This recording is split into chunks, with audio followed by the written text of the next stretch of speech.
Good morning, everybody. Thank you for joining us on the Sackcloth and Ashes News Report. It is Tuesday, February 28th. I want to cover three stories today, three very important stories.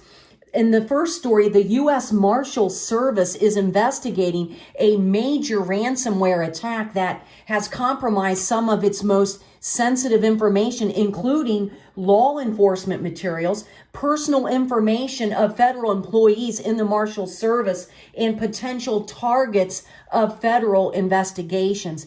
I believe it's important, friends, for Americans to understand the purpose of these cyber attacks as well, to gain superior intel on U.S. surveillance. Now, this one was considered a major incident by officials, impacting a standalone system. Thank goodness it was not connected to a larger federal network within the service. This attack was discovered on February 17th, and as soon as they discovered this attack, the U.S. Marshals Service disconnected from the system and the investigation began.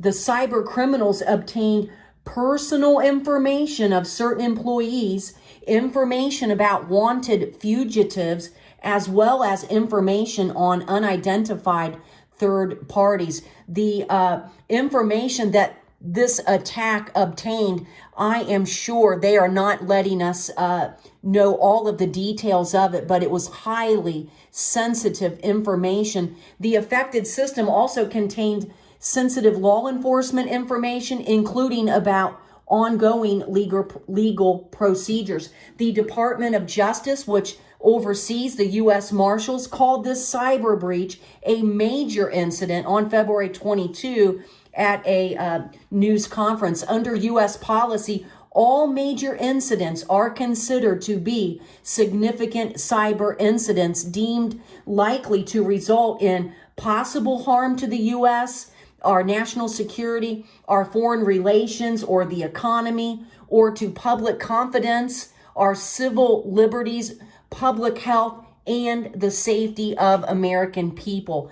Federal agencies are required to report major incidents to Congress within 7 days of identification. Now, the Biden administration, they're going to release their national cyber strategy this week. The cybersecurity blueprint will be the first of its kind published in more than 15 years. I suspect that is because of his campaign that is coming up for president again. Good timing there, President Biden. Going on to the second story, Texas UPS workers charged with trafficking cocaine in packages. This was part of a drug trafficking ring that was smuggling cocaine inside UPS packages. They were using fake labels between the months of March and October 2022. Prosecutors said three other alleged co-conspirators, Javier Enrique Mendoza, 48, and Jose Felipe Lozano, 58, and Enrique Bernardo Gomez, 45. They were charged previously. Mendoza, he supplied the cocaine packages to Almanza and Salinas, while Lozano provided the fake labels. Gomez, he stored the drugs at his home before they were transported. In total, the authorities seized 132 pounds of cocaine. Now, all five men, they faced $10 million fine and life in prison. And then on to our final story, community where the 85-year-old woman died from an alligator attack. They removed 3 more alligators.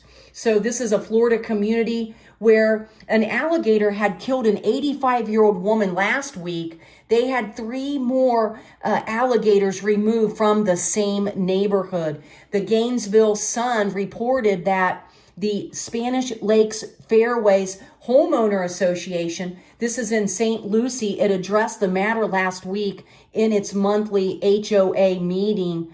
And again, the HOA president announced that 3 more alligators had to be removed from that area. Oh, I'm not going to retire in that community, are you? My goodness, that is very concerning.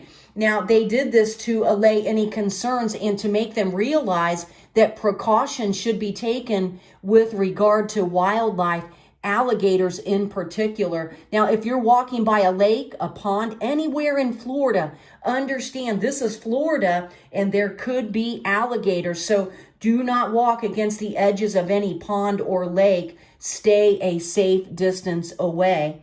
That's what Mandelker told the newspaper there. And he was unsure if the alligators were removed from the same pond where a woman, she was walking her dog and she died last week. Gloria Sergey, 85 years old. She was walking her dog on February 20th.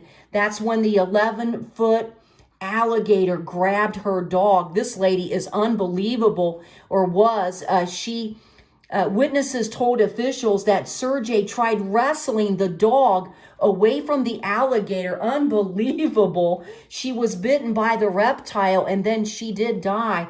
The dog did survive. The Florida Fish and Wildlife Conservation Commission said in a statement at that time, serious injuries were caused by alligators. They are rare in Florida.